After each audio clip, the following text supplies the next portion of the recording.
Hi guys, ఈ వీడియోలో మనం 2017లో విడుదలైన సమ్హౌ 18 అనే south Korean romantic comedy mini సిరీస్ని ఎక్స్ప్లెయిన్ చేసుకోబోతున్నాము. స్టోరీ స్టార్టింగ్లో తన ప్రాణాలని తను తీసుకోవాలనుకున్న ఒక టీనేజర్ని హాస్పిటల్ అడ్మిట్ చేస్తారు. అప్పటికి కూడా తను చనిపోవాలన్నట్టుగానే డాక్టర్స్ అందరితో కూడా మాట్లాడుతూ ఉంటుంది. ఇప్పుడే సీన్లోకి మన హీరో అయితే ఎంట్రీ ఇస్తాడు. హీరో చనిపోవాలనుకుంటున్న ఆ టీనేజర్కి ఒక మోటివేషనల్ లైన్ అయితే చెప్తాడు. చనిపోవాలనుకోవడం చాలా ఈజీనే, కానీ బ్రతికుండి మన ఎనిమీస్తో ఫైట్ చేసి మన బాధలన్నిటితో కూడా పోరాడితేనే మనకి జీవితం యొక్క అసలైన అర్థం తెలుస్తుందని. ఈ మోటివేషనల్ లైన్ మన హీరో బ్రెయిన్ నుంచి అలా దూసుకొచ్చిందేమీ కాదు. హీరోకి 18 ఏళ్ల క్రితం ఒక అమ్మాయి అయితే చెప్పి ఉంటుంది. అదే ఆలోచనతో మనకి సీన్స్ ని ఫ్లాష్ బ్యాక్ లోకి తీసుకుని వెళ్తారు. హీరో మొట్టమొదటిసారి మన హీరోయిన్ ట్రైన్ స్టేషన్ లో చూస్తాడు. హీరో అస్సలు ఎక్స్పెక్ట్ చేసి ఉండడు. రైల్వే స్టేషన్ లో తను చూసిన అందమైన అమ్మాయి మొట్టమొదటిసారి చూడంగానే అతనికి క్రష్ ఫీలింగ్ వచ్చిన ఆ అమ్మాయి తన క్లాస్ రూమ్ లో కొత్త స్టూడెంట్ గా జాయిన్ అవుతుందని. అవును, హీరోయిన్ ఇప్పుడు వీళ్ళ క్లాస్మేట్ అయిపోతుంది. హీరోయిన్ ఎవరితో మాట్లాడకుండా సైలెంట్ గా తన ప్లేస్ లోకి వచ్చి కూర్చుంటుంది. హీరోయిన్ రాకతో హీరో యొక్క జీవితం కంప్లీట్ గా చేంజ్ అయిపోతుంది. ఎందుకంటే హీరో ఒక అమాయకమైన స్టూడెంట్. తన క్లాస్మేట్స్ తో సహా స్కూల్లో ఉన్న వాళ్ళందరూ కూడా ర్యాగింగ్ చేసి ఏడిపిస్తూ ఉంటారు. ఇదే ర్యాగింగ్ రోజు రోజుకి ఎక్కువైపోతూ ఉండడం వల్ల హీరో ఇంకా తన లైఫ్ ని సాక్రిఫైస్ చేసుకుందాం అనుకుంటాడు. తన ప్రాణాలని తానే తీసుకుందాం అనుకుంటాడు. అందుకే టెర్రస్ పైకి ఎక్కి ఒక ఎడ్జ్ పైన నుంచున్న కరెక్ట్ టైంకి మన హీరోయిన్ కూడా టెర్రస్ పైకి వస్తుంది. హీరో చనిపోవాలనుకుంటున్నాడని తెలుసుకొని తనకి అదే మోటివేషనల్ లైన్ ని చెప్తుంది.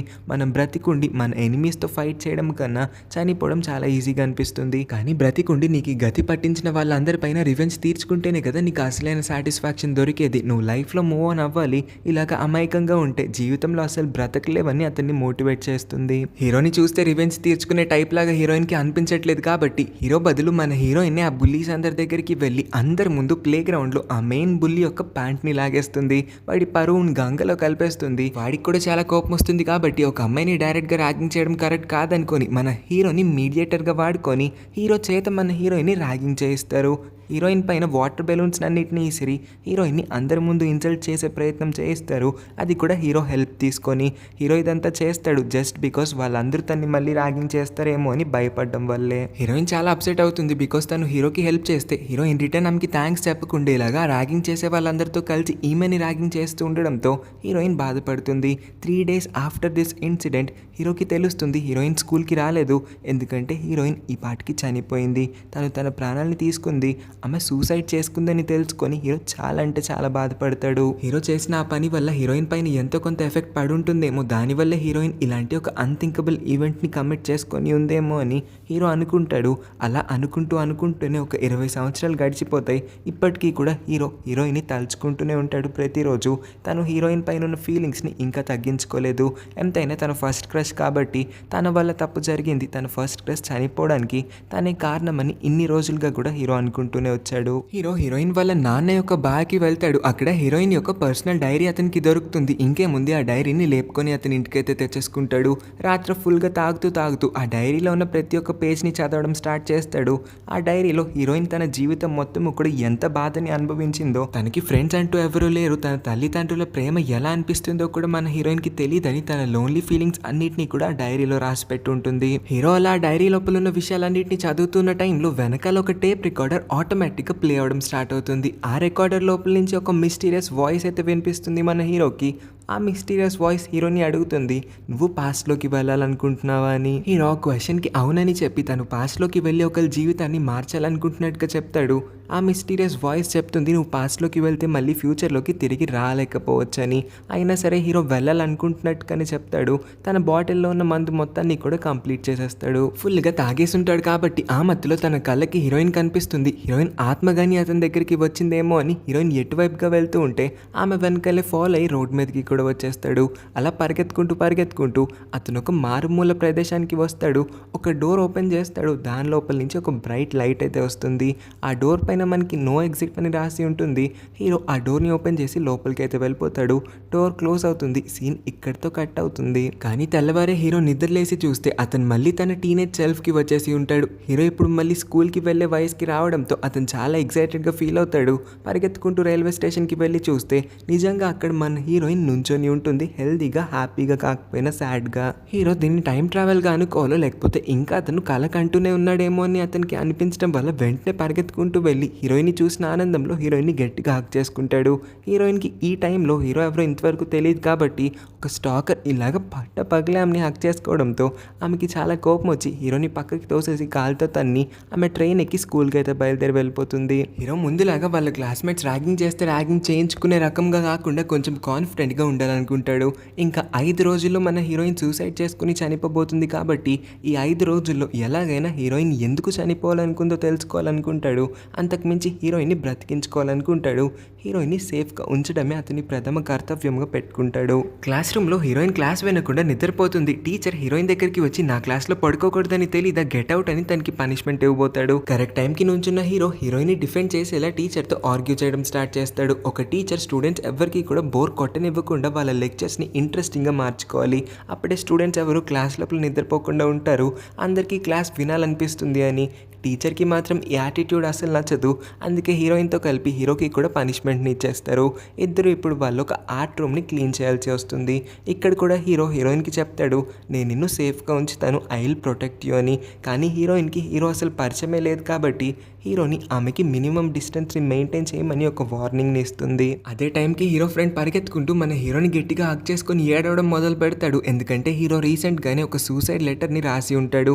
అంటే పాస్ట్లో హీరో చనిపోవాలనుకున్నాడు కదా, ఈ ర్యాగింగ్ అంతా భరించలేక దానికి ముందు ఒక లెటర్ని రాసి పెట్టి ఉంటాడు. ఆ లెటర్ హీరో ఫ్రెండ్ చదివేసి ఉంటాడు. అందుకోసమే బాగా ఎమోషనల్ అయిపోయి హీరో ఇంకా బ్రతికుండడం చూసి అతన్ని చనిపోద్దని రిక్వెస్ట్ చేయడానికి ఇక్కడికి వచ్చి ఉంటాడు. కానీ మనందరికీ మాత్రమే తెలుసు ఆ లెటర్ని రాసింది ఈ హీరో కాదు, పాత హీరో, పాస్ట్లో ఉన్న ఆ హీరో అని. యాక్చువల్లీ హీరో మన హీరోయిన్ని రక్షించడం కోసం మాత్రమే ఇక్కడ ఉందాం అనుకుంటున్నాడు. అతనేమి చనిపోవడానికి బ్రతకట్లేదు, హీరోయిన్ని సేవ్ చేయడానికి ఇక్కడ ఇంకా ప్రాణాలతో ఉండాలనుకుంటున్నాడు. హీరో పొరపాటున ఫ్యూచర్ నుంచి హీరోయిన్ యొక్క పర్సనల్ డైరీని కూడా పాస్ట్కి తెచ్చేసి ఉంటాడు. ఇప్పుడు హీరోకి పని పాట ఏం లేకపోవడం వల్ల అదే డైరీని ఓపెన్ చేసి మళ్ళీ దాన్ని చదువుదాం అనుకుంటాడు. కానీ చూస్తే ఆ డైరీలో ఉన్న రైటింగ్స్ అన్నీ కూడా చేంజ్ అయిపోతూ ఉంటాయి.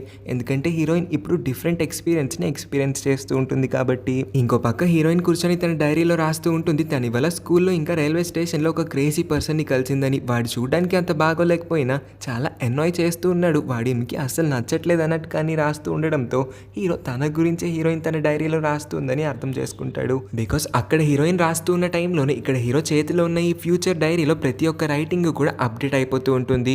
హీరోకి విషయం అర్థమవుతుంది కాబట్టి ఇంకా ప్రతిరోజు ఈ పర్సనల్ డైరీని ఫాలో అవుదాం అనుకుంటాడు. ఇంకా హీరోయిన్ని ఇంప్రెస్ చేసి ఆమెకి దగ్గర అవ్వాలంటే ముందు అతని నర్డీ అపీరెన్స్ని చేంజ్ చేసుకోవాలని నిర్ణయించుకొని తర్వాత రోజు చాలా స్టైలిష్గా రెడీ అయ్యి హీరోయిన్ దగ్గరికి వెళ్తాడు. కానీ హీరోయిన్ ఇంకా అతన్ని ఒక స్టాకర్ లాగే భావిస్తుంది. అతని వైపు కూడా చూడదు. స్కూల్లో హీరోయిన్ యొక్క పాత ఫ్రెండ్ అయిన జిన్ అనే ఒక అబ్బాయిని కలుస్తుంది. యాక్చువల్లీ హీరోయిన్ యొక్క బెస్టెస్ట్ ఫ్రెండ్ ఇప్పుడు హాస్పిటల్లో అడ్మిట్ అయ్యి ఉంటుంది. హీరోయిన్ జిన్తో మాట్లాడుతూ నువ్వెందుకు మన బెస్ట్ ఫ్రెండ్ని కలవడానికి హాస్పిటల్కి రాకూడదు అని అడుగుతుంది. కానీ జిన్ మాత్రం ఎలాగో అది ఇంకొన్ని రోజుల్లో చచ్చిపోతుంది కదా, దాన్ని కలిసి ఏం ఉపయోగం అన్నట్టుగా మాట్లాడతాడు. యాక్చువల్లీ జిన్ ఇంకెవరో కాదు, హాస్పిటల్లో అడ్మిట్ అయిన హీరోయిన్ యొక్క బెస్ట్ ఫ్రెండ్ యొక్క బాయ్ ఫ్రెండ్ అయి ఉంటాడు. అంటే తన గర్ల్ ఫ్రెండ్ని కలవమని హీరోయిన్ చెప్తూ ఉన్నా సరే తన గర్ల్ ఫ్రెండ్ ఎలాగో ఇంకొన్ని మంత్స్లో చనిపోతుంది కాబట్టి తన్ని కలిసి ఏం ఉపయోగం లేదన్నట్టుగా చెప్తాడు. హీరోయిన్ చాలా బాధపడుతుంది. హీరోయిన్ ఇంకా ఈ జిన్ మాట్లాడుకుంటూ ఉంటాం హీరో దూరం నుంచి చూస్తాడు. కాస్త జెలస్గా ఫీల్ అయ్యి హీరోయిన్ అక్కడి నుంచి వెళ్ళిపోయిన తర్వాత జిన్తో గొడవ పెట్టుకుంటాడు. ఇక్కడే జిన్ కోపంలో ఒక విషయాన్ని అయితే రివీల్ చేస్తాడు. హీరోయిన్ వల్లే తన బెస్ట్ ఫ్రెండ్ హాస్పిటల్లో అడ్మిట్ అయ్యింది, ఇంకొన్ని రోజుల్లో కూడా చచ్చిపోబోతుందని. ఇక్కడే మనకి హీరోయిన్ యొక్క ఒక చిన్న మెయిన్ ఫ్లాష్ బ్యాక్ ని చూపిస్తారు. అప్పట్లో హీరోయిన్ కి ఇద్దరు బెస్ట్ ఫ్రెండ్స్ అయితే ఉన్నారు. వీళ్ళిద్దరిని హీరోయిన్ ఒక రోజు ఒక పిక్నిక్ కి వెళ్దామని ఒప్పిస్తుంది. వాళ్ళిద్దరి ఫ్రెండ్స్ కూడా పిక్నిక్ కి రావడానికి ఒప్పుకుంటారు. ముగ్గురు మంచి క్లోజ్ ఫ్రెండ్స్ కావడంతో అన్ని పనుల్ని కూడా కలిసి చేస్తూ ఉంటారు. ముగ్గురు బస్ లో కూర్చొని వాళ్ళ పిక్నిక్ జర్నీని స్టార్ట్ చేస్తారు. స్టార్టింగ్ లో అంత స్మూత్ గానే వెళ్ళినా సడన్ గా వాళ్ళు వెళ్తూ ఉన్న ఆ బస్ కి పెద్ద యాక్సిడెంట్ అయితే అవుతుంది. ఈ యాక్సిడెంట్ లో హీరోయిన్ ప్రాణాలకి పెద్దగా ఏం ప్రమాదం అయితే జరగదు.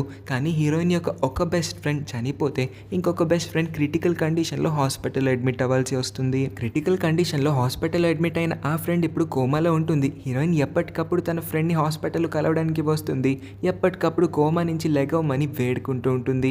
ఆ ఫ్రెండ్ వాళ్ళ మమ్మీకి మన హీరోయిన్ అస్సలు ఇష్టం లేదు. ఎందుకంటే ఆ బస్సులో ట్రావెల్ చేసిన చాలా మంది చనిపోయారు. ఇంకొంతమంది క్రిటికల్ కండిషన్లో హాస్పిటల్లో అడ్మిట్ అయి తన కూతురులాగా కోమాలో ఉంటే మన హీరోయిన్ మాత్రం చాలా ఫ్రీగా ఇప్పుడు అందరిలాగా నార్మల్గా బ్రతుకుతుందని. హీరోయిన్ని చూసి ఏమీ ఆవిడ కుళ్ళుకోవట్లేదు. కాకపోతే దేవుడు ఎందుకు అందరికీ ఒకేలా న్యాయం చేయట్లేదు, హీరోయిన్కి మాత్రమే ఎందుకు అంత అడ్వాంటేజ్ కల్పించి తన కూతుర్ని ఎందుకు ఇప్పుడు నరకంలో బ్రతికేలా చేస్తూ ఉన్నాడని బాధపడుతూ ఉంటుంది. హీరోయిన్ ప్రతిరోజు ఆ బస్ యాక్సిడెంట్ని తలుచుకుంటూ జనాలందరూ కూడా తన్ని ద్వేషిస్తూ ఉండడం వల్ల తను చాలా వేదనని అనుభవిస్తుంది. అంతకు మించి ప్రతిరోజు తను హాస్పిటల్కి వచ్చేది కూడా తన ఫ్రెండ్ని కలవడానికి. ఇంకా తన ఫ్రెండ్ కోమా నుంచి వస్తే అన్న తన మనసు కాస్త కుదుట పడుతుందని అనుకుంటుంది. కానీ తన ఫ్రెండ్ మాత్రం కోమా నుంచి ఎంత ట్రై చేస్తున్నా లెగట్లేదు. హీరోయిన్కి తెలియకుండా హీరోయిన్ని ఫాలో అవుతూ హాస్పిటల్ వరకు వచ్చేసి ఉంటాడు. ఇంకా అన్ని విషయాల్ని అక్కడి నుంచొని వినేసి ఉంటాడు. ఈ పాటికి హీరోయిన్ తన లైఫ్లో ఎంత సీరియస్ ప్రాబ్లమ్ని ఫేస్ చేస్తూ ఉందో హీరోకి కూడా అర్థమవుతుంది. బుల్లీస్ అందరూ ఇప్పుడు మన హీరోని ర్యాగింగ్ చేయడానికి ఎంతగానో ట్రై చేస్తారు. కానీ హీరో వాళ్ళందరినీ డిఫెండ్ చేసుకుంటూ వాళ్ళపైన తిరిగి జోకులు వేసి వాళ్ళందరి పరువు తీసి హీరో చాలా బ్రేవ్గా వాళ్ళందరి నుంచి అయితే తప్పించుకోగలుగుతాడు.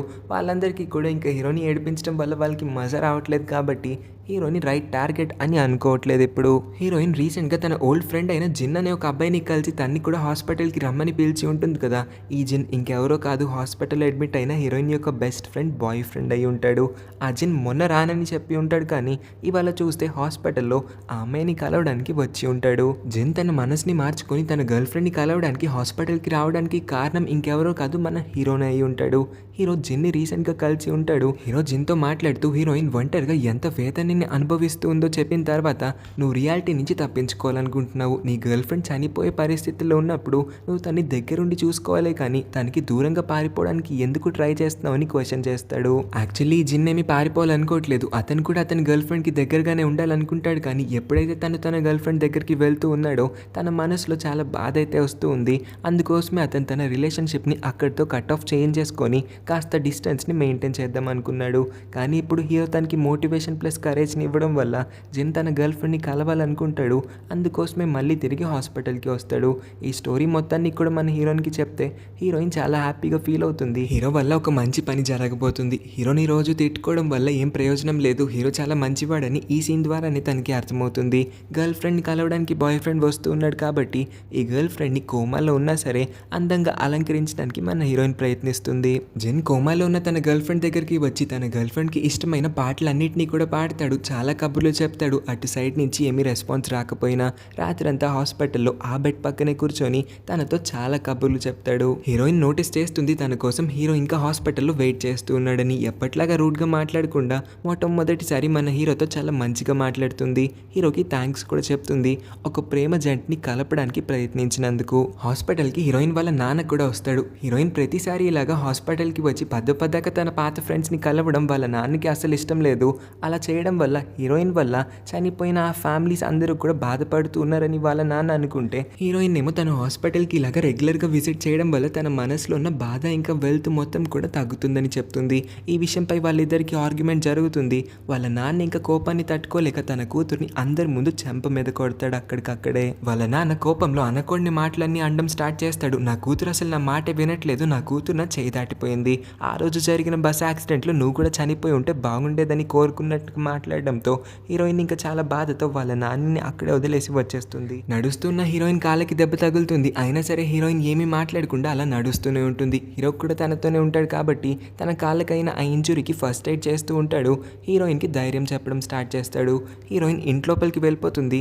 అప్పుడే హీరోయిన్ వాళ్ళ నాన్నని కలిసి అతనితో మాట్లాడడం మొదలు పెట్టాడు. పిల్లలు చనిపోయిన తర్వాతే మీకు వాళ్ళ వాల్యూ తెలుస్తుంది, ఇప్పుడేమో చనిపోతే బాగుండన్నట్టుగా మీ కూతురు ముందే కోరుకున్నారు, రేపు ఒకవేళ మీ కూతురు నిజంగానే చనిపోతే అప్పుడు ఎంత బాధపడతారో ఒక్కసారి ఆలోచించుకొని మాట్లాడండి అంకుల్, దయచేసి మీ కూతురు బాధని అర్థం చేసుకోండి, తను రోజు చాలా బాధని అనుభవిస్తూ ఉంది, ఎవరికి చెప్పుకోవాలో తెలియక ఒంటరిగా ఆ వేదనని మొత్తాన్ని కూడా తనలో తనే అనుభవిస్తుంది, దయచేసి మీ కూతురుతో కాస్త టైం నన్ను స్పెండ్ చేయండి, తనకి ఇవ్వాల్సినంత ప్రేమని అందించండి అంకుల్ అని వేడుకుంటాడు. హీరోయిన్ వాళ్ళ నాన్నతో మాట్లాడుతున్న ప్రతి ఒక్క మాటని హీరోయిన్ వినేస్తుంది. ఈ సీన్ తర్వాతే హీరోయిన్ ఎంత మంచివాడో ఇంకా హీరో యొక్క వాల్యూ హీరోయిన్కి అర్థమవుతుంది. తర్వాత రోజు హీరో కెమిస్ట్రీ ల్యాబ్లో ఉంటాడు. అతనికి గుర్తొస్తుంది ఈ రోజు ఒక ఫైర్ యాక్సిడెంట్ జరగబోతుందని. పాస్ట్లో అతని వల్ల ఈ ఫైర్ యాక్సిడెంట్ జరగబోయింది కాబట్టి తన తప్పు తనకి తెలుసుంటుంది. అందుకోసం ఇవాళ ఆ ఫైర్ యాక్సిడెంట్ జరగకుండా ఉండేలాగా ప్రికాషన్స్ని తీసుకోవడానికి ప్రయత్నిస్తాడు. తీసుకోవాల్సిన చాలా ప్రికాషన్స్ అన్ని కూడా హీరో తీసుకుంటాడు. అతని సేఫ్టీని పాటిస్తాడు. సేఫ్ పక్కనే ఉంటాడు. కానీ అతని వల్ల కాకపోయినా క్లాస్ రూమ్ లో ఉన్న ఇంకొక స్టూడెంట్ వల్ల ఫైర్ యాక్సిడెంట్ జరిగిపోతుంది. ఇదే టైంకి హీరోయిన్ యొక్క డ్రామా మొత్తము కూడా ఆమె కళ్ళ ముందు ఆమెకి కనిపించడంతో హీరోయిన్ చాలా బాధపడుతూ తన లైఫ్ ని తను సాక్రిఫైస్ చేసుకోవడానికి టెర్రస్ పైకి వెళ్తుంది. హీరోయిన్ వెనకాలే హీరో కూడా వచ్చేస్తాడు. హీరోయిన్ కి కాస్త ఎంకరేజ్మెంట్ ఇద్దాం అనుకుంటాడు. కానీ హీరోయిన్ మాట్లాడడం మొదలు పెడుతుంది. తను బ్రతికుండడం వల్ల నాన్నకి కూడా నచ్చలేదు. ఇంకా తను బ్రతికుండడం వల్ల తనకి ఏం ఉపయోగం ఉంది, తన వల్ల చనిపోయిన తన ఫ్రెండ్స్ అందరి ఫ్యామిలీస్ కూడా తన్ని ద్వేషించడం మొదలు పెట్టారు. ఇంకా ప్రతి క్షణం వాళ్ళ ఫ్రెండ్స్ యొక్క చావుని తలుచుకొని తను బ్రతికుండడం కన్నా తన ప్రాణాలని తీసుకోవడమే బెటర్ అని హీరోయిన్ అనుకుంటుంది. అందుకోసమే సూసైడ్ ఆలోచన తన బ్రెయిన్ లోకి వస్తూ ఉంటుంది. డీప్ ఇన్సైడ్ హీరోయిన్ కి కూడా అందరిలాగా నార్మల్ లైఫ్ ని బ్రతకాలనే ఉంది. కానీ జనాలందరూ తన సూదులు గుచ్చే చూపులతో చూడడం వల్ల తన లైఫ్ పైన తనకి విరక్తి కలుగుతుంది. ఇంకా తను ఈ జీవితాన్ని జీవించాలనుకోవట్లేదు. అందుకని ఈ డెసిషన్ కి వచ్చి ఉంటుంది. హీరోయిన్ కి అర్థమయ్యేలా చెప్తాడు, జరిగిందంతా ఒక యాక్సిడెంట్ మాత్రమే, ఇదంతా నీ వల్ల ఏమీ జరగలేదు, జస్ట్ యాక్సిడెంట్ మాత్రమే, నీ ఫాల్ట్ ఏమీ లేదు, నువ్వు చేసిన తప్పేమీ లేదని. ఇంకా హీరోయిన్ కోసం కాకపోయినా తన చుట్టుపక్కల తను ప్రేమించే వాళ్ళ కోసమైనా బ్రతికి ఉండాలి. హీరోయిన్ ని హీరో చాలా ఇష్టపడుతున్నాడు. కనీసం తన కోసమైనా హీరోయిన్ ప్రాణాలతో ఉండాలన్నట్టుగా కోరుకుంటాడు. ఆఖరికి హీరోయిన్ కూడా హక్ చేసుకుంటారు. హీరోయిన్ తన మనసుని మార్చుకుంటుంది. హీరోకి ఇంకా అర్థం కాలేదు, తను అన్ని సేఫ్టీ మెజర్స్ తీసుకున్నా సరే క్లాస్ రూమ్ లో ఫైర్ యాక్సిడెంట్ ఎలా అయిందో. అప్పుడే తను చూస్తాడు, తను బెస్ట్ ఫ్రెండ్ ని బుల్లీస్ అందరూ కూడా ర్యాగింగ్ చేస్తూ ఉన్నారు.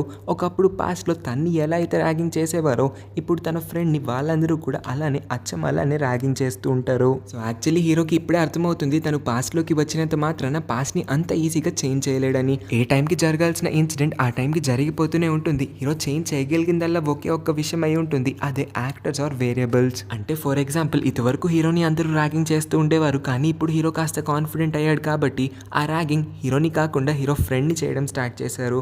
ఇంకా హీరో ఎన్ని సేఫ్టీ మెజర్స్ తీసుకున్నా ఫైర్ యాక్సిడెంట్ అయితే జరిగింది అతని వల్ల కాకపోయినా క్లాస్ రూమ్ లో ఉన్న ఇంకొకటి వల్ల. సో దీన్ని బట్టి మనకి అర్థమవుతుంది, జరగాల్సిన ప్రతి ఒక్క ఇన్సిడెంట్ కూడా ఏ టైంకి ఆ టైంకి జరిగిపోతుంది. అది గుడ్ ఆర్ బ్యాడ్ ఏదైనా సరే. కాకపోతే ఎవరికి జరుగుతుందనే విషయాన్ని మాత్రం హీరో చేంజ్ చేయగలుగుతాడు. హీరోయిన్ కి ఇంకా అర్థం కాలేదు. 2 రోజుల క్రితం హీరో నర్డీ అపియరెన్స్ తో ఉన్నాడు. ఇంకా రోజంతా మన హీరోయిన్ ని కళ్ళార్పకుండా చూస్తూ ఉండేవాడు. అలాంటిది ఈ రోజు అతను ఎలా హీరోయిన్ ముందు ఇంత కాన్ఫిడెంట్ గా అయిపోయాడా అని. హీరోయిన్ తన డైరీలో కూడా ఈ విషయాలే రాస్తూ ఉంటుంది. హీరో తనకి మొట్టమొదటిసారి చాలా హ్యాండ్సమ్ ఇంకా కాన్ఫిడెంట్ బ్రేవ్ గా కనిపించాడంట. ఈ విషయాలన్నింటినీ చదువుతున్న మన హీరో చాలా హ్యాపీగా ఫీల్ అవుతాడు. కానీ లోపల చాలా బాధపడుతూ ఉంటాడు. బికాస్ ఇంకొక 2 రోజుల్లో హీరోయిన్ చేసుకోవాల్సిన ఆ సూసైడ్ చేసుకోబోతుంది. ఎందుకు తను సూసైడ్ చేసుకుంది, అసలు తన్ని సూసైడ్ చేసుకుని ఇవ్వకుండా ఇతను ఆపగలుగుతాడా లేదా అనే విషయాల్ని ఆలోచిస్తూ మన హీరో కన్ఫ్యూజన్ లో పడతాడు. తర్వాత రోజు హీరోయిన్ సర్ప్రైజ్ ఫీల్ అవుతుంది. ఎందుకంటే పొద్దున్నే వాళ్ళ నాన్న ఎప్పట్లా కాకుండా నిద్ర లేచి తన కోసం బ్రేక్ఫాస్ట్ ని ప్రిపేర్ చేస్తూ ఉంటాడు. ఇంకా హీరోయిన్ కి హ్యాపీ బర్త్డే అని కూడా విష్ చేస్తాడు. కానీ హీరోయిన్ వాళ్ళ నాన్న మాటల్ని పెద్దగా పట్టించుకోదు. ఎందుకంటే ఇంకా తను వాళ్ళ నాన్న పైన కోపంగానే ఉంటుంది. ఆ రోజు అందరి ముందు తన చెంప మీద కొట్టినందుకు. అందుకోసమే రోజు అడిగేలాగే వాళ్ళ నాన్న నుంచి కొంచెం డబ్బులు తీసుకొని తనైతే ఇంట్లో నుంచి వెళ్ళిపోతుంది. కానీ ఎంతోసేపు అవ్వదు, తిరిగి మళ్ళీ ఇంట్లోపలికి వచ్చి వాళ్ళ నాన్నని వెనక నుంచి హక్ చేసుకొని సారీ అని చెప్తుంది. హీరోయిన్ కి 2 బెస్ట్ ఫ్రెండ్స్ ఉన్నారని చెప్పుకున్నాం కదా. ఒక అమ్మాయి ఇప్పుడు కోమాలో ఉంటుంది, ఇంకొక అమ్మాయి చనిపోయి ఉంటుంది. ఆ చనిపోయిన అమ్మాయి ఆత్మకి శాంతి కలగాలని హీరోయిన్ తన బర్త్డే రోజున హీరోతో కలిసి ఒక షిప్ లోపలైతే ట్రావెల్ చేస్తూ ఉంటుంది. సముద్రం వైపు చూసి తన బెస్ట్ ఫ్రెండ్ కోసం ప్రార్థిస్తూ ఉంటుంది. పాస్ట్ లో జరిగిన ఒక ఇన్సిడెంట్ మళ్ళీ రిపీట్ అవుతుంది. అప్పట్లో బుల్లీస్ అందరూ ర్యాగింగ్ చేయడం వల్ల మన హీరోయిన్ పైన వాటర్ బెలూన్స్ ని విసిరి అమ్ని అందరి ముందు ఇన్సల్ట్ చేసి ఉంటాడు కదా. ఇప్పుడు కూడా సేమ్ అదే సీన్ రిపీట్ అవుతుంది. కాకపోతే ఒక ప్యాసింజర్ వల్ల అనుకోకుండా కొంచెం వాటర్ అయితే హీరోయిన్ డ్రెస్ పైన పడి ఆమె డ్రెస్ తడిచిపోతుంది. సో పాస్ట్ లో హీరో వల్ల జరిగిన ఆ ఇన్సిడెంట్ ఇప్పుడు ఇంకెవరో వల్ల జరిగింది. కాకపోతే జరగాల్సిన ఆ ఇన్సిడెంట్ అయితే జరిగిపోయింది. హీరోయిన్ తన డ్రెస్ ని డ్రై చేసుకోవడానికి పక్కకి వెళ్ళే టైంలో హీరోయిన్ ఫోన్ కి అయితే ఒక కాల్ వస్తుంది. కాల్ ని మన హీరో పిక్ చేస్తాడు. కాల్లో అటు పక్క నుంచి హాస్పిటల్లో ఒక స్టాఫ్ మెంబర్ మాట్లాడుతూ హీరోయిన్ యొక్క బెస్ట్ ఫ్రెండ్ కండిషన్ ఇప్పుడు చాలా క్రిటికల్ అవుతూ వస్తూ ఉందని చెప్తారు. హీరోకి ఆఖరికి అర్థమవుతుంది హీరోయిన్ ఎందుకు అంత మెంటల్ ట్రామాని అనుభవిస్తూ ఉందో. ఓ పక్కన తన బెస్ట్ ఫ్రెండ్ చావు బ్రతుకుల మధ్యన ఉంటే తిని ఎలా ఇంత హ్యాపీగా ఉంటుంది, అందుకోసమే తను అంత వేదనని అనుభవిస్తుందని ఆఖరికి హీరోకి అర్థమవుతుంది. తన బర్త్డే రోజున తను ఇలాంటి సాడ్ న్యూస్ ని తెలుసుకుంటే ఇంకా బాధగా ఫీల్ అవుతుంది అనుకొని సెల్ఫీ తీసుకుందామనే వంకతో హీరో కావాలనే హీరోయిన్ యొక్క ఫోన్ ని సముద్రం లోపలికి ఇసిరేస్తాడు. ఎందుకంటే ఆ బ్యాడ్ న్యూస్ ఇప్పటికీ అయితే హీరోయిన్ చెవి లోపలికి పడనివ్వకుండా ఉండేలా హీరో ట్రై చేస్తూ ఉంటాడు. హీరోయిన్ తన ఇంటి దగ్గర డ్రాప్ చేసే టైంలో ఇవాళ తన బర్త్డే కావడంతో తనకు ఒక హెయిర్ పిన్ అయితే గిఫ్ట్ చేస్తాడు. ఇదేమీ అంత కాస్ట్లీ గిఫ్ట్ కాదు. కానీ 10, 20, 30 సంవత్సరాల క్రితం హీరోయిన్ కి అతను ఇదే గిఫ్ట్ ని ఇద్దాం అనుకున్నాడు ఆమె బర్త్డే రోజున. కానీ అప్పుడు సిగ్గు ఎక్కువ ఉండడం వల్ల ఇవ్వలేకపోయాడు. అందుకోసమే ఆ హెయిర్ పిన్ ని ఇప్పుడు ధైర్యం చేసి హీరోయిన్ కి ఇచ్చేస్తాడు. హీరోయిన్ ఇన్ రిటర్న్ హీరోయిన్ థ్యాంక్స్కి బదులు హీరో చీక్ పైన ఒక చిన్న ముద్దునైతే పెడుతుంది. హీరో చాలా హ్యాపీగా ఫీల్ అవుతాడు. పరిగెత్తుకుంటూ వెంటనే వచ్చి హీరోయిన్కి ఒక లిప్ కిస్ని అయితే పెడతారు. ఇద్దరికిద్దరు కూడా హ్యాపీగానే ఫీల్ అవుతారు. చాలా సిగ్గుపడుతూ ఉంటారు కూడా. హీరోయిన్ తన చనిపోయిన బెస్ట్ ఫ్రెండ్ కోసం సముద్రం దగ్గరికి వెళ్ళి ప్రార్థించినందుకు చాలా హ్యాపీగా ఫీల్ అయినట్టు తన పర్సనల్ డైరీలో రాసుకుంటుంది. ఇంకా తన గుండె ఇప్పుడు చాలా వేగంగా కొట్టుకుంటుందని కూడా రాస్తుంది. బికాస్ హీరో తనకి ముద్దు పెట్టి ఉంటాడు కాబట్టి. అదే తన జీవితంలో ఫస్ట్ కిస్ కావడంతో హీరోయిన్ హార్ట్ ఇప్పుడు చాలా వేగంగా కొట్టేసుకుంటూ ఉంటుంది. ఈ విషయాలన్నింటినీ ఇంకొక పక్క కూర్చున్న హీరో చదువుతూ ఉంటాడు. అతను చాలా హ్యాపీగా ఫీల్ అవుతాడు. టెన్షన్ పడుతూ ఉంటాడు కూడా. బికాస్ రేపే హీరోయిన్ చనిపోయే రోజు కాబట్టి. తర్వాత రోజు హీరోయిన్కి పొద్దున్నే జిన్ నుంచి కాల్ వస్తుంది. దట్ తన గర్ల్ ఫ్రెండ్ అంటే హీరోయిన్ యొక్క బెస్ట్ ఫ్రెండ్ ఎవరైతే ఎన్ని రోజులుగా కోమాలో ఉందో ఆ అమ్మాయి చనిపోయిందని. హీరోయిన్ పరుగున హాస్పిటల్కి వచ్చేస్తుంది. హీరోయిన్ ఇప్పుడు తన లైఫ్ పైన హోప్ని కూడా కోల్పోతుంది. ఎందుకంటే తను ఇన్ని రోజులుగా కూడా తన బెస్ట్ ఫ్రెండ్ ఏదో ఒక రోజు కోమా నుంచి బయటికి వస్తే మళ్ళీ వాళ్ళిద్దరూ వాళ్ళ నార్మల్ జీవితాల్ని బ్రతుకుతామనుకుంటారు. కానీ ఇప్పుడు తన బెస్ట్ ఫ్రెండ్ చనిపోయి ఉంటుంది కాబట్టి తను బ్రతకడానికి ఆఖరి హోప్ని కూడా కోల్పోతుంది. దానికి తోడు చనిపోయిన అమ్మాయి వాళ్ళ మమ్మీ తప్పు మొత్తం కూడా మన హీరోయిన్ చేసినట్టు తప్పు మొత్తాన్ని కూడా మన హీరోయిన్ పైన రుద్దుతూ మన హీరోయిన్ బ్లేమ్ చేస్తూ ఉంటుంది. అనకూడని మాటలన్నింటినీ కూడా అంటూ ఉండడం వల్ల హీరోయిన్ డిప్రెషన్లోకి వెళ్ళిపోతుంది. హీరోయిన్ స్కూల్కి రాలేదు. ఇంకా హీరోయిన్ ఏం చేయబోతుందో హీరోకి అర్థమైపోతుంది కాబట్టి హీరోయిన్ని కలవడానికి చాలా వేగంగా పరిగెత్తడం స్టార్ట్ చేస్తాడు. హీరోయిన్కి కాల్ చేసి నువ్వు చేయాలనుకుంటుంది అస్సలు చేసుకోవద్దు, దయచేసి బ్రతుకు, నేను నీకోసం ఉన్నాను కదా, మన ఇద్దరం హ్యాపీగా జీవిద్దాము, దయచేసి పాస్ట్ని పాస్ట్లోనే ఉంచుకో, పాస్ట్ని మర్చిపోని తనకి బ్రతకడానికి వేరే రీజన్స్ అన్నిటినీ కూడా అందిస్తూ ఉంటాడు. అయినా సరే హీరోయిన్ ఇంకా చనిపోదామని అనుకుంటుంది. కానీ హీరో అంతలాగా మాట్లాడడంతో హీరోయిన్ మనసు మార్చుకొని రోడ్ పైకి అయితే వస్తుంది. కానీ రోడ్ పైన కూడా తను చూసుకోకుండా రెడ్ లైట్ పడిందో గ్రీన్ లైట్ పడిందో అర్థం చేసుకోకుండా ఏదో ఆలోచిస్తూ నడుస్తూ ఉండడం వల్ల ఒక కార్ వచ్చి మన హీరోయిన్ని గుద్దైపోతుంది. అప్పటి వరకు స్ట్రైట్గా వెళ్తున్న ఆ కార్ కూడా సడన్గా బ్రేక్స్ తప్పడం వల్ల క్రాస్గా వచ్చి మన హీరోయిన్ గుద్దబోతుంది. ఇక్కడే మనకి తెలుస్తుంది హీరోయిన్ యాక్చువల్గా ఈ టైంకి అలా చనిపోవాలి. కానీ తను చనిపోకుండా మనసు మార్చుకుంది కాబట్టి తన్ని ఎలాగైనా చంపాలని ఈ సీన్ డిమాండ్ చేస్తుంది కాబట్టి ఈ కార్ ఇప్పుడు వచ్చి మన హీరోయిన్ గుద్దేలాగా చేస్తూ ఉంటారు. హీరోయిన్ ఆ కార్ని చూసుకోదు.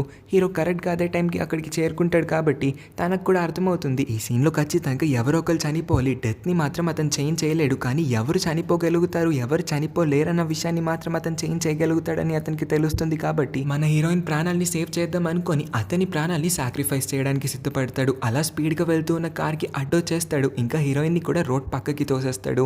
దీనివల్ల హీరోకి పెద్ద యాక్సిడెంట్ జరుగుతుంది. హీరోయిన్ ప్రాణాలు అయితే సేవ్ అవుతాయి. సీన్ 10 సంవత్సరాల తర్వాతకి షిఫ్ట్ అవుతుంది. ఈ పాటికి హీరోయిన్ ఒక సక్సెస్ఫుల్ డాక్టర్ అయ్యింది. అప్పట్లో హీరో ఎలా అయితే ఒక సక్సెస్ఫుల్ డాక్టర్ అయ్యాడో మన హీరోయిన్ కూడా ఇప్పుడు అదే పొజిషన్లో ఉంటుంది. సీన్ స్టార్టింగ్లో ఒక టీనేజర్ తన ప్రాణాలని తీసుకోబోయింది కదా, అదే టీనేజర్ని ఇప్పుడు హాస్పిటల్కి కూడా తీసుకొని వచ్చి ఉంటారు. హీరోయిన్ ఆ టీనేజర్కి హీరో ఎలా అయితే మోరల్ సపోర్ట్ని అందించాడో అలాంటి మోరల్ సపోర్ట్ని ఇంకా మోరల్ లైన్స్ని చెప్పి ఆ టీనేజర్ ప్రాణాలపైన తనకి ఆశ పుట్టేలా చేస్తుంది. తర్వాత హీరోయిన్ ఒక రూమ్ని ఓపెన్ చేసుకొని లోపలికి వచ్చి చూస్తుంది. ఇక్కడే మనకి హీరో ఏమీ చనిపోలేదు, అతని 10 సంవత్సరాలుగా కోమాలో ఉన్నాడన్న విషయం తెలుస్తుంది. హీరో అతని యాక్సిడెంట్ అయ్యే టైం కన్నా ముందే హీరోయిన్ కోసం ఒక లెటర్ని అయితే రాసి పెట్టి ఉంటాడు. ఆ లెటర్లో తన లైఫ్ స్టోరీ మొత్తాన్ని కూడా రాస్తాడు. ఎలా అయితే అతను హీరోయిన్ ప్రాణాలని సేవ్ చేయడం కోసం ఫ్యూచర్ నుంచి పాస్ట్కి వచ్చాడో, హీరోయిన్ హ్యాపీగా ఉండడం అతను చూడాలి, దానికోసమే అన్ని రోజులుగా అతను అంత కష్టపడ్డాడని అతని జీవితంలో ఉన్న ప్రతి ఒక్క విషయాన్ని కూడా ఆ లెటర్లో ఇంక్లూడ్ చేయడంతో హీరోయిన్ చాలా ఎమోషనల్ అవుతుంది. హీరోయిన్ ఇప్పుడు ఇవాళ బ్రతికి ఉందంటే అది హీరో పెట్టిన ప్రాణభిక్ష అని హీరోయిన్కి బాగా తెలుసు. అందుకోసమే ఈ 10 సంవత్సరాలుగా హీరోని దగ్గరుండి కంటికి రెప్పలా చూసుకుంటుంది. ఏ రోజు కన్నా అతను కళ్ళు తెరుస్తాడని హీరోయిన్ ఆశిస్తుంది. హీరోయిన్ కోరిక నిజంగానే నెరవేరుతుంది. ఎందుకంటే లాస్ట్ సీన్లో హీరో 10 సంవత్సరాల కోమా తర్వాత కళ్ళుని తెరుస్తాడు. ఇంకొక చిన్న స్మైల్ని కూడా ఇస్తున్నట్టు చూపిస్తారు. ఇదే హ్యాపీ ఎండింగ్ సీన్తో ఈ స్టోరీని ఎండ్ చేస్తారు. సో మనం మన లైఫ్లో ఎన్ని బాధల్ని అనుభవిస్తూ ఉన్నా, ఎన్ని స్ట్రగల్స్ని ఫేస్ చేస్తూ ఉన్నా నెవర్ గివ్ అప్. మనం ఎప్పుడు కూడా మన లైఫ్ని సాక్రిఫైస్ చేసుకోవాలనుకున్న ఆలోచనని మన బ్రెయిన్లోకి కూడా రానివ్వకూడదు. లైఫ్ ఇస్ వెరీ షార్ట్, ఇంకా వెరీ వెరీ ఇంపార్టెంట్. అది ఒక్కసారి పోతే మళ్ళీ ఎప్పటికీ కూడా తిరిగి రాదన్న మోరల్ని అయితే మనకి ఈ మూవీ ద్వారా అర్థమయ్యేలా చేస్తారు. మన జీవితంలో వేసే ప్రతి ఒక్క అడుగు కూడా మన లైఫ్ని ముందుకు తీసుకెళ్లేలాగే ఉండాలి. కానీ మన లైఫ్ని ఎండ్ చేసుకునే విధంగా అస్సలు ఉండకూడదు. ఈ స్టోరీ మీకు నచ్చినట్లయితే ఎలా అనిపించిందో కింద కామెంట్ చేయండి. అస్సలు మర్చిపోకుండా మన ఛానల్కి సపోర్ట్ చేసేలా ఈ వీడియోకి ఒక లైక్ చేసి మన ఛానల్ని కూడా సబ్స్క్రైబ్ చేసుకోండి. పక్కనే ఉన్న నోటిఫికేషన్ బెల్ని కూడా ఆన్ చేసుకొని ఉంచండి. ఇంకా ఇంట్రెస్ట్ ఉంటే మన ఛానల్లో ఉన్న మిగతా వీడియోస్ని చెక్ చేయడానికి ట్రై చేయండి. Thank you for watching.